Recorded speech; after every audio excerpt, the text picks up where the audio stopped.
Well, there's a short-term freeze with Mexico, as you know, and with Canada. But they've agreed to be very, very strong on the border, stronger than they ever were by far, by a factor of about 30. And in addition to that, as you can see, we've been strong because we've had numbers like you've never seen before. I mean, the border is now closed, really closed.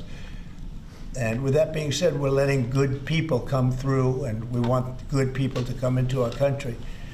But the border is closed.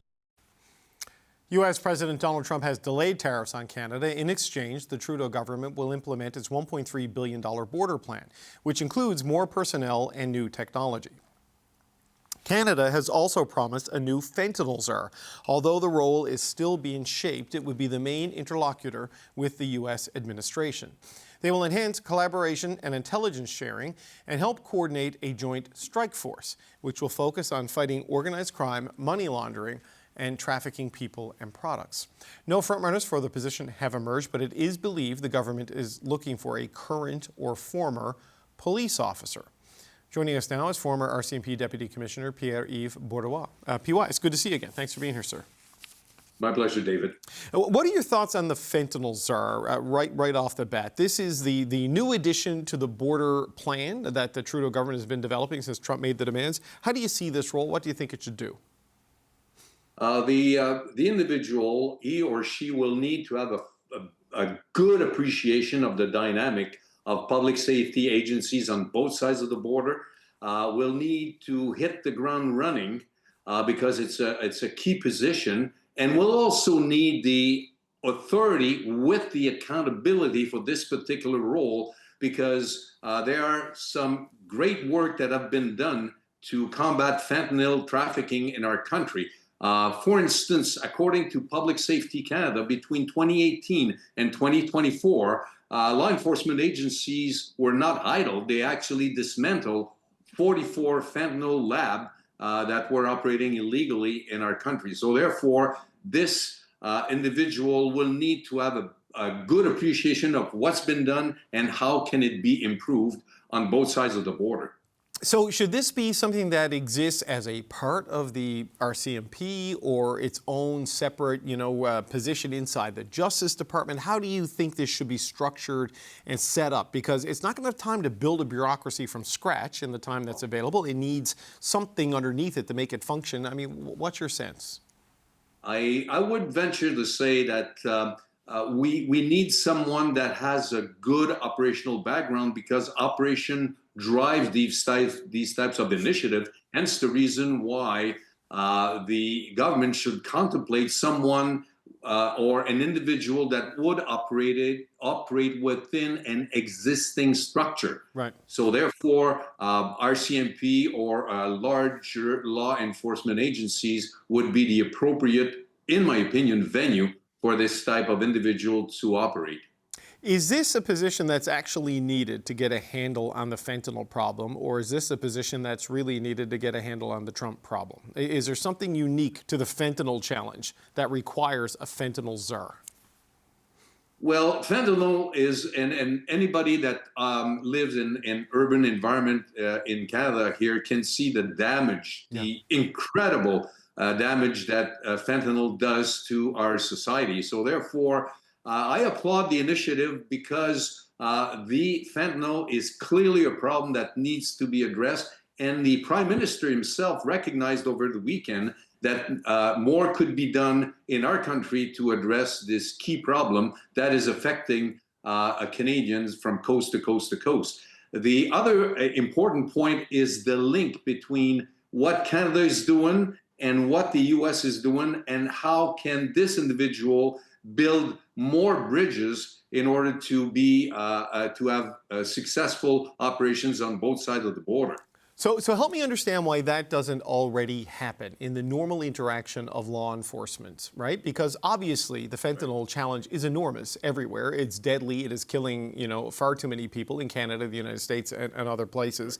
Is it just giving someone the title of czar and this specific focus gives an urgency to this thing? It seems to me this should be happening already.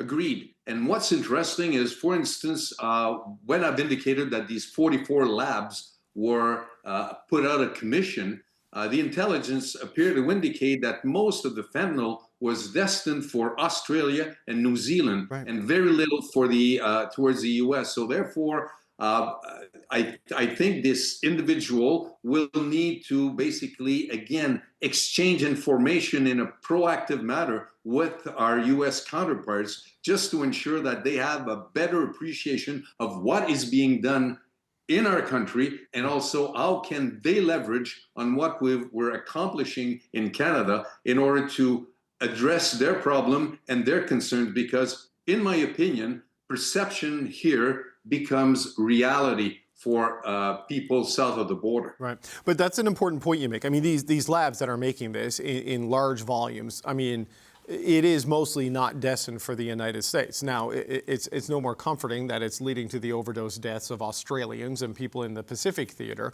but it's not primarily a main source to the U.S., though admittedly that could just change, right? You know, because you could just send it in another direction. So I wonder about that. I mean, you say the perception is the reality. If the president says it's a problem whether it's materially or in quantity a problem or not, right? So what would this czar, whoever he or she would be, need to accomplish in the short term, do you think? Because the 43 pounds, 19 kilograms of seized fentanyl, while deadly, it's hard to get that down from such a low number on that metric, right? So what can you show the U.S. To satisfy them that this matters? A couple of points. Number one, precursors, chemicals. Yep. So these precursors, chemicals, are coming in our country, and the problem is one where policies and regulations need to adapt quickly, because, for instance, Mexican cartel are changing some of the fentanyl recipe to make it a little more potent, a little more addictive, and therefore our regulatory body here in Canada need to adjust and have regulations that would address change in these recipes in order to stop at our border all of these precursors, chemical that could be used potentially in labs in Canada to produce the fentanyl. The second point is there's an aspect talking about money laundering and the need for our legal regime in Canada to have a little more bite to the legislation of money laundering, because it's been lacking historically in Canada, and Canada's been blamed internationally for ignoring how huge sums of illegal money is being laundered in our country and is affecting our economy. So on that last point, the money laundering legislation, there were changes proposed there that have yet to go through Parliament, and with the prorogation, that's obviously a problem. But there is also this commitment as part of the agreement yesterday to designate the cartels as terrorist organizations. And if they are designated as terrorist organizations, that triggers a whole series of compliance standards for financial institutions and others to be careful about whose money they take and how they manage it. So what do you see as a final point, PY, as a benefit of that agreement to declare the cartels as terrorist groups? Huge, because it allows law enforcement, when you're directly or indirectly facilitating, for instance, terrorist activity / criminal activity.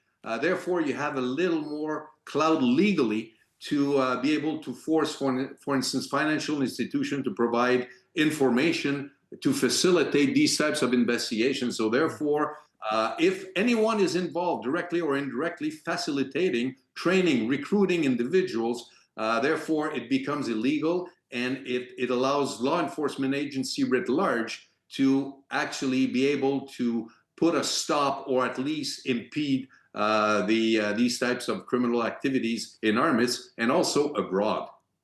Pierre-Yves Bourduas, former RCMP Deputy Commissioner. Always appreciate the time. Thanks for being here today, sir. My pleasure, David.